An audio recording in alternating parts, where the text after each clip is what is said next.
All right, so we're live. Welcome to the Conscious Living Show on YouTube.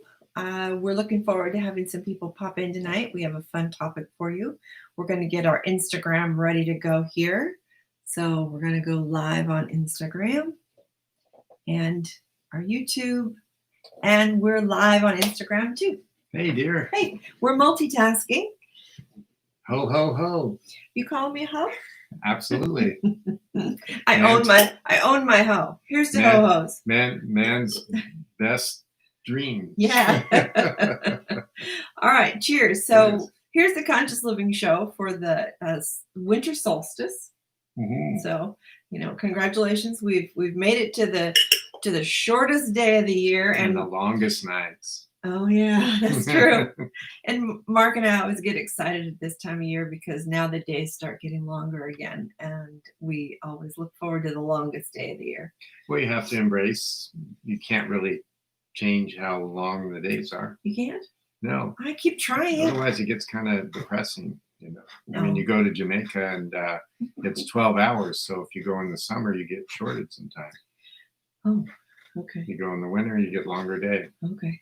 Simple as that. But so the topic today is selflessness. That's a good one. Yeah. Especially this time of year with the holidays.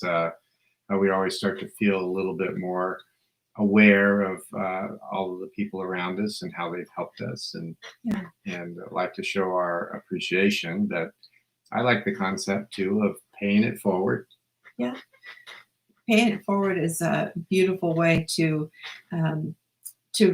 honor people that have helped you by helping people in the future. So, if it's like giving a hand up rather than a hand out, and helping to lift people up in their lives, and even if they don't know it's you, it still can feel pretty good. So, what does selflessness mean to you? When I say the word selfless, what does that conjure up for you? Let's see if we have any comments. Well, I think it is exactly that. It's when you're feeling like you would like to make somebody else happy and not have any expectations in return. It's you often say most of the things that we do are motivated by our own self-interest, and so you'd like to get to a point where you just do something for the sake of doing it. I think people that give anonymous gifts are way ahead in terms of selflessness, although it's still going to make them feel good to have done that. But that's what you want. You deserve to feel good if you're helping other people. Well, and I think that I always say that there's no such thing as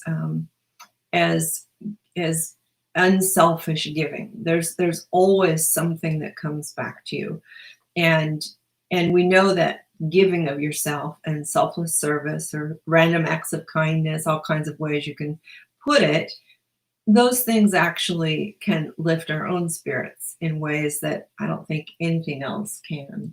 Well, and I think if it makes you feel good internally and you keep that to yourself, that's good. If you start saying, "Hey, look at me, look what I've done," then you're not necessarily being selflessness for what you've done, but for the notoriety of having done it, and that's another level. That's a little different. And a selfless act has no expectation back. Mm-hmm. It's like I was talking to someone the other day about if you give advice. We those of us who have adult children know that giving advice to adult children is tricky to begin with. And generally, it's probably best to wait for them to ask for it, or if they start talking, to give them an out. Do you want me to just listen, or you want me to give you some advice? But giving advice needs to be looked at as a gift. So if you did something nice for someone, or you gave them something that you felt that had value, you give that to them, and then you detach from it. What they do with it, how they use it, you don't monitor that. Because you gave that to them. And you've always talked about this. If you loan friends money, or you loan family money, you really have to look at it as a gift. That's self-defense. That's self-defense, right? That way you don't feel bad. Yeah. You don't want to be disappointed if it's a close friend, and you wouldn't be giving it to them if you didn't know that they really needed it. So it all works out. It's this time of year, and also with all that's going on, there's a big disconnect. Um, we're sitting here at home, comfortable in our home, and other people are wondering if they're going to be out on the street at the end of the month. Right. So there's a big disconnect in terms of how different families are doing. So when you start to do something helpful for them, and they haven't asked that, it can feel quite good. We were watching a show. These people were making lasagna, and they made it for a few friends, and then a few more friends, and now it's a huge movement to make lasagna, and the people that are participating are feeling just as good. And you can lead by example. I think that's what that lady did. And once her daughter jumped in and started helping her, and she's pretty young, she's feeling good. She doesn't really even know why, but lead by example, and people will follow, but don't have the expectation that they will. Somebody just mentions about codependency and how that would fit in. How do you think that fits into selfless acts? Well, that gets tricky, I think. Is that what you're thinking? Yeah, I think, again, you can't have the expectation for something back. Right. Your reward is knowing that the person is happier, not how it affected you. And I think that's what has to happen. Otherwise, the codependency can become quite destructive. Yeah, and I think, intention. We talk a lot about intention in yoga and in really my work, your work as a physician. It's like when you go into an experience with another human being, really clear up your own intentions. What do you hope to accomplish with that? And I know that selfless acts are probably one of the best antidepressants, because it opens your heart to really to start to look for areas of need. And so if you can do that with the intention being that you're not only fulfilling your own feeling of worth and value and having something to give the world, but that you might make somebody's day a little brighter. But even if you don't make their day brighter, you had pure intentions, and you don't have the expectation that you're going to fix somebody or they're going to do something in return for you. That's where we really have to let go of any expectation in a selfless service. Mm-hmm. Yeah. And I think with this COVID pandemic, we've learned more than ever how important our social connections are. They really are crucial. None of us are doing very well being isolated or not being able to just being spontaneous, going over and seeing a friend, and feeling, in my case, I feel like I might contaminate them because I sat in a room 15 minutes the other day with a person who had COVID, and I'm all protected, but those things aren't foolproof. So it has an effect, and we've learned that our social connections are very critical for us and our well-being. So the next step is to maximize those social connections and not to struggle with them. And that fits right into the conscious living concepts of being very conscious about how you approach your friendships. I've always been amazed at how well received it is when I let a close friend know that he's a close friend. I say, gosh, we are enjoying a great friendship, and it makes a difference. You can know that it's there, you can feel it, but saying it out loud to that person spontaneously can mean all the difference. Truly, and you really are a great example of a man who's very comfortable having really loving, supportive, deep, meaningful friendships. I mean, your guy friends, there's no fear of expressing that you really care about this person and they mean a lot to you. I think Right. that's really Right. important. Right.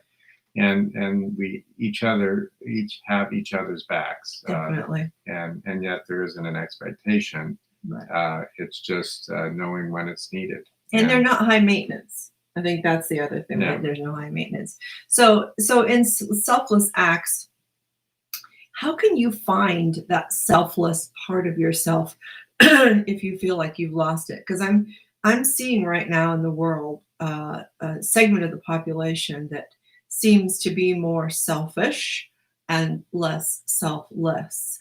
For example, that we can get a little political here, but the masks.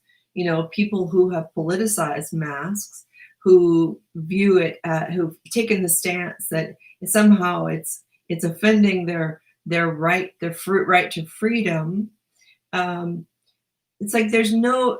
I'm having trouble understanding how you could be not considering the impact that this is going to have on other people. Yeah, no, it's I don't know that I can explain that other than people are I lost that train of thought. I think people are just. It is a protest. It is saying that you can't make me do this, and they get stubborn, even though it might protect them and their family. I mean, people who don't wear masks also don't wear masks at home when they're sick. Right. And I see this, and it echoes through the home. And person A gets sick, and then a week later, person B, and a week later, person C. And some employers are very strict, and it's hard for those people to get back to work because there's always someone sick in the home as it pops through the house. And they don't isolate and they don't wear a mask. Not that that would be easy to do, but they don't try. It seems like it would be easier than trying to take off 6 weeks of work, without pay. Right. No, that stubbornness has kind of caught us by surprise, and it would be nice to be able to move through these days fighting this COVID infection together. Yeah. So if we can't find selflessness, I think one of the things that I've noticed is that people develop a little bit more of their selfless muscle when something impacts them personally or close to them. For example, we can stay on the COVID theme. There's a lot still the hoaxers and the naysayers that COVID's really happening until it happens to them and they get so sick they're in the ICU, or until somebody they actually know dies. Then that now all of a sudden they're realizing, like Chris Christie, for example, now he's coming out saying, oh my God, I was in ICU for 7 days. And, for all of us on the outside of the hospital, 7 days in ICU doesn't seem like that big a deal. Let me tell you, that's 7 24-hour days that you are not sleeping, you're being disrupted, you are thinking you're going to die.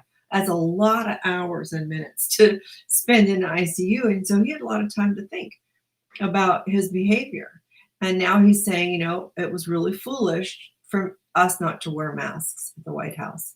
Well, it's hard to see this pandemic. A lot of people get sick and recover just fine. It seems like it's taking 2 to 3 weeks, but they recover, and so they're saying all of this for that, but they're not paying attention to the fact that the hospitals are filling up, and it doesn't take too long to see a YouTube of an exhausted healthcare worker, for sure. I think with selflessness, the first thing is you gotta know yourself, and you gotta be strong internally, and but the act of being selfless can help get you back to that. Yeah. And it can be as simple as baking cookies or making a lasagna for somebody, or just telling somebody that a while back they did something that made you smile. Yeah. And of course my job is to make Nancy laugh. Otherwise she gets way too serious. starts to get ulcers and sweat and have anxiety spells. So, I do not. I've only had one anxiety spell, and that was the night we thought our house was going to burn down. So I was justified. Yeah. And to be honest with you, we were out of town, and Chuck came over to our house, put sprinklers, wet down the palapas, and really made sure best he could that our house was safe. He took extra effort to do that. This is the same man that 20 years ago, about 20 years ago, when our son lost his mother, his birth mother, my son came back from college, and Chuck, he was a little lost, and Chuck gave him a job, and I don't think that there was anything more important for him to be doing, but to have some structure in his life and to work. And I was not able to help in that way.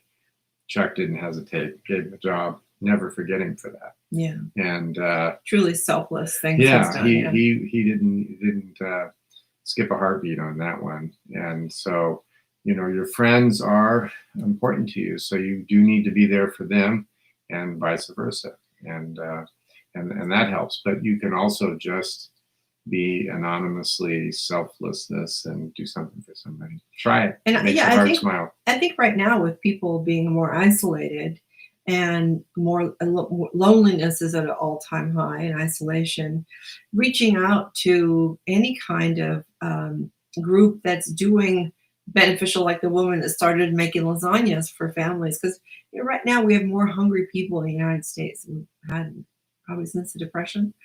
So it's, there's a lot that we can do to help other people.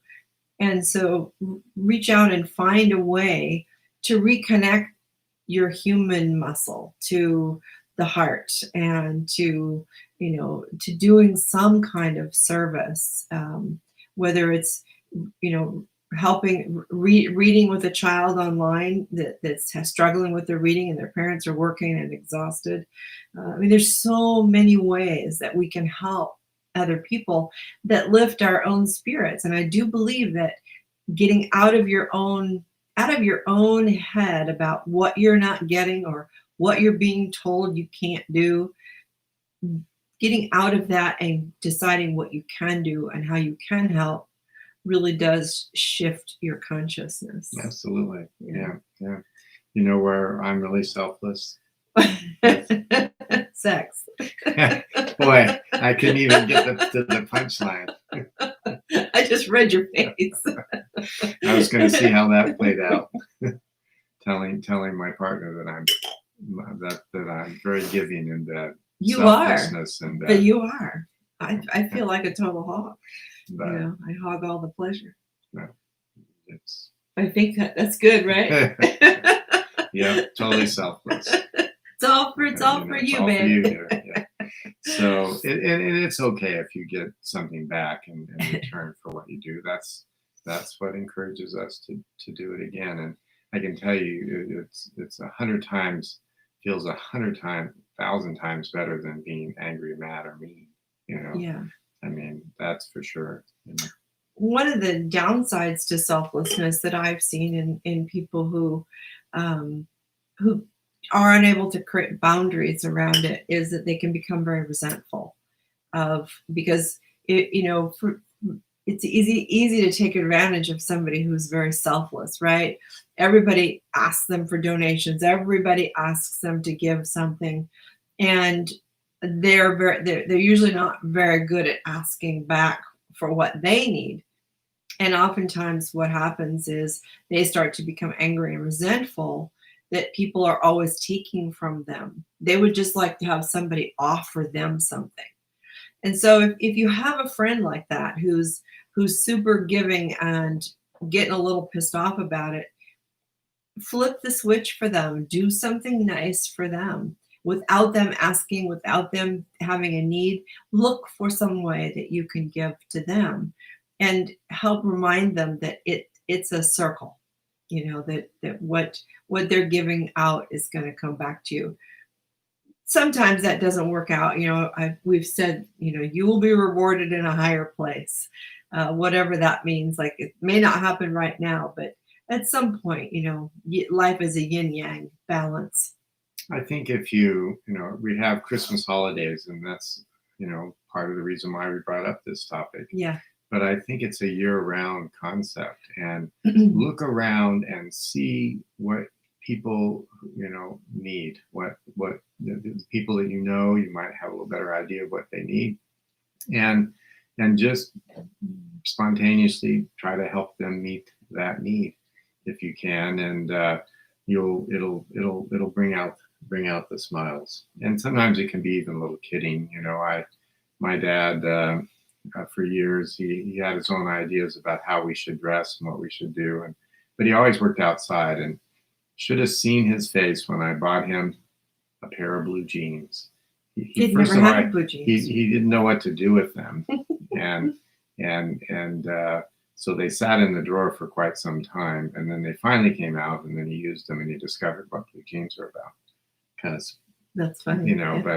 But the point is that it just seemed like a good thing to do for him, out of the blue, and so we got him some blue jeans, and not expensive, not difficult. Sometimes I feel a lot of pressure around the holidays, and that's a little bit harder for me. It's harder to kind of come up with something that somebody needs. But year round, it's a lot easier. It's easier to see what might bring a smile to a person's face.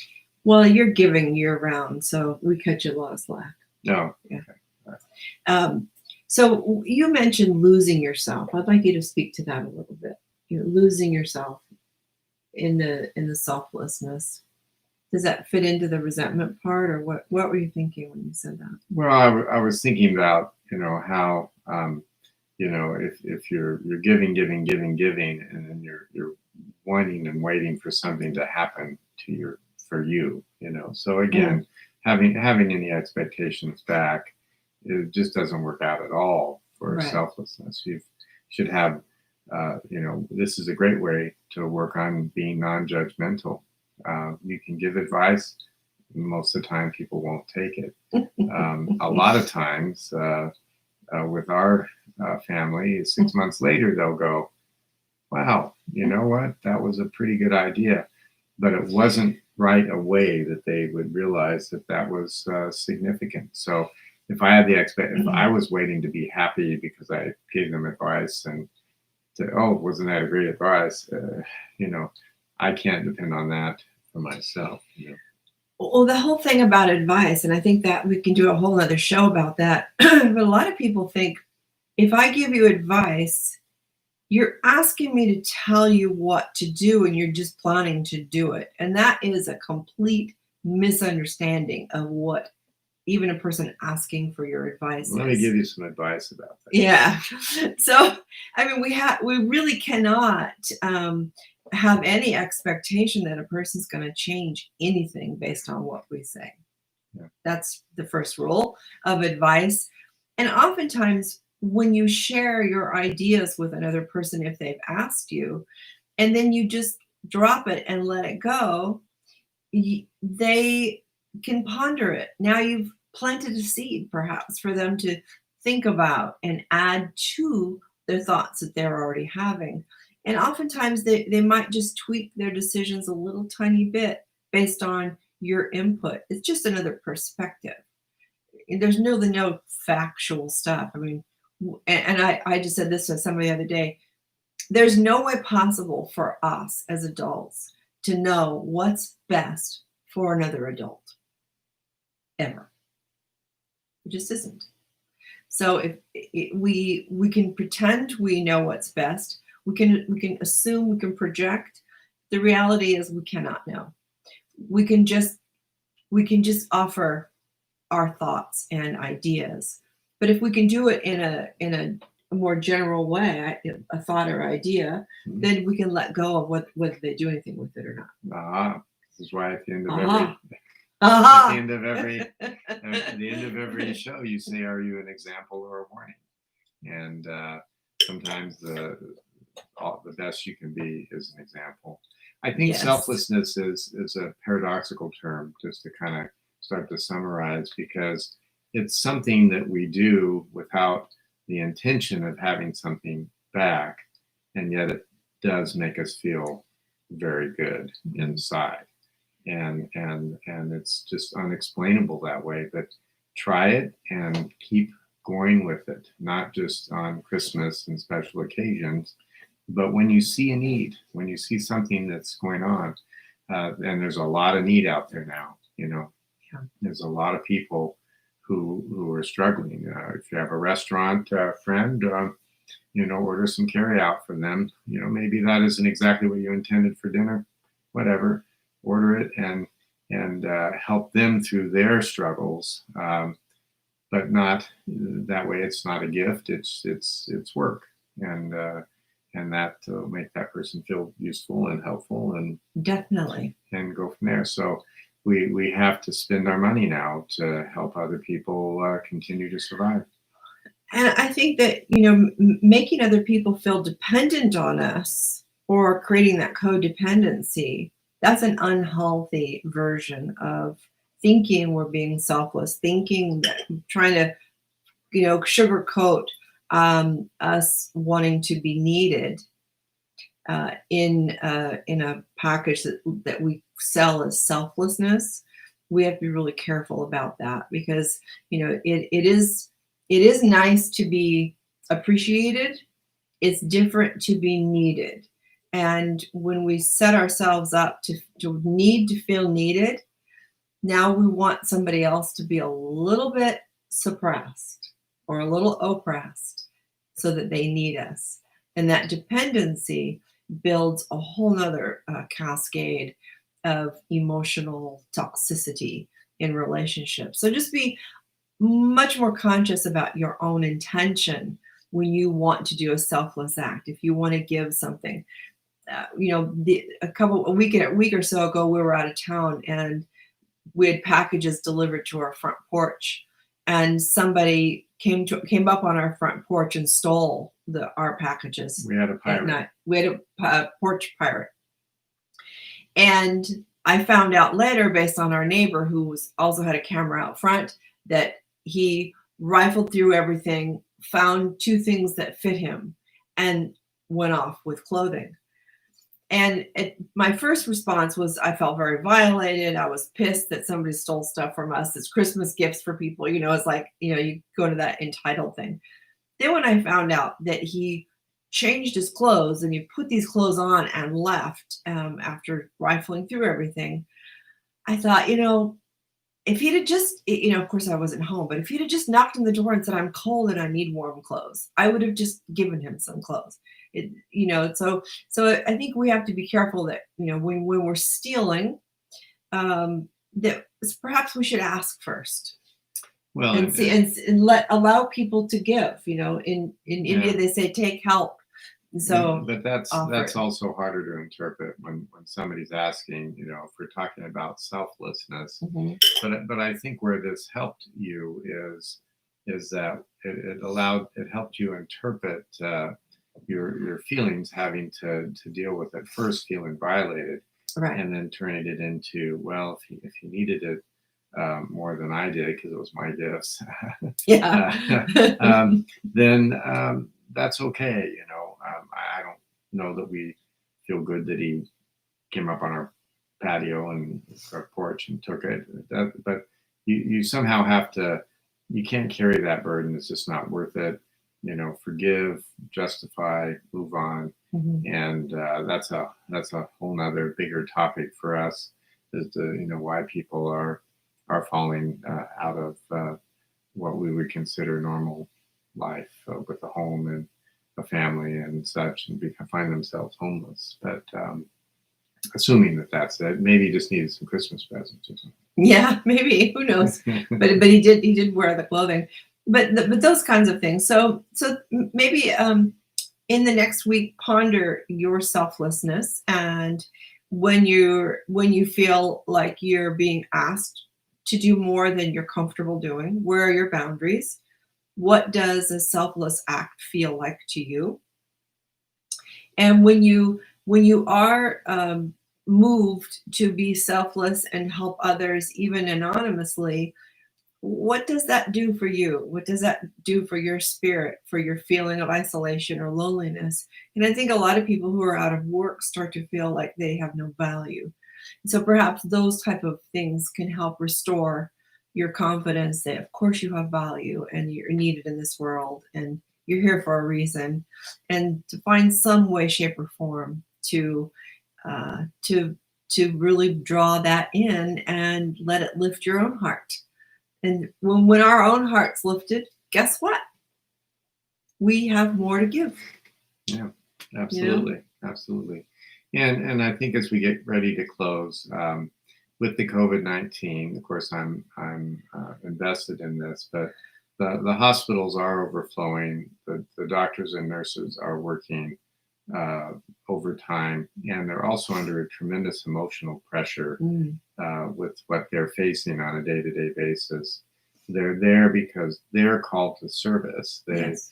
They've when you become a healthcare worker, you kind of internally know that this may be required at some point in time, and you go without hesitation and do the work. Right. But it doesn't hurt to have somebody acknowledge that that's happening. So acknowledge your healthcare workers. This is more than just a little flu. This is a full-out pandemic, and the costs, both emotional for the healthcare workers and physically for the healthcare workers, is a lot. Well, So appreciate what they're doing. too many of them have been sick and have died. So, the healthcare workers that I've spoken to, the gift that they would love the most this Christmas and this year is for people to stay home and wear their masks when they're out in public. That protects them, because the fewer people they have coming into the hospital, the better care they can provide to the people who are there, and the safer they're going to feel. So, right now we're just starting the vaccine, but it's going to take a couple of months for the vaccine to really kick in for people. Yeah, and chocolate chip cookies. And chocolate chip cookies, yes. Always chocolate chip cookies. We feel a little helpless with this pandemic because it does take an effort, and it is just having its way, and we'll get through it. But it won't hurt to acknowledge that these people are working very hard. So do something. When we had our fires, we had our banners out for our first responders. This is no different. I think we're over 2,000 healthcare workers have passed during this pandemic, and It's almost 3,000. and so that's service to the max, and selfless act, and they should be acknowledged for that, for sure. Yes. So I'm going to do that tomorrow somehow. Okay. We'll figure something out. All right. So have a wonderful Christmas. Stay home. Be safe. Zoom with your family if you can't be together. This is, and I'll say it each week. Sometimes we do what we have to do so we can get to do what we want to do later. And these are sacrifices we're all making, but it's for the betterment of a whole, which is humanity. So take care of yourselves. Be safe. Wear your masks, please. I mean, Mark works 10 to 12 hours a day with an N95 mask on. He comes home with lines in his head and his face, a little sore on his nose. If physicians and nurses can do this for 10, 12 hours straight shifts, we can do it for 20 minutes when we have to run into the grocery store. Honestly, really, we can do it. Yeah. Okay? Show respect. Yes. All right. That's it. And if you have to turn it into a selfless act, by all means, turn it into a selfless act. All right. All right. Have great, safe holidays, and we'll see you next Monday at 6 p.m. Pacific time. And we'll have, I have a topic for next Monday, what we're going to talk about. Let's see. I have it here. Where'd it go? We're going to do a 2020 autopsy. How's that going to go? Oh, I don't know. Yeah. What did we learn? How did we grow? A lot of good things happened in 2020. Yeah. So we're gonna do an autopsy next week on 2020. So think about that for this week and enjoy your holidays. Be safe. We care about you. We're grateful to you for showing up here with us tonight. Namaste. Oh, we have to remember, every day you wake up, you get to decide whether you're a warning or an example. Which are you? Yeah. You are my example. Now let's be examples. Okay.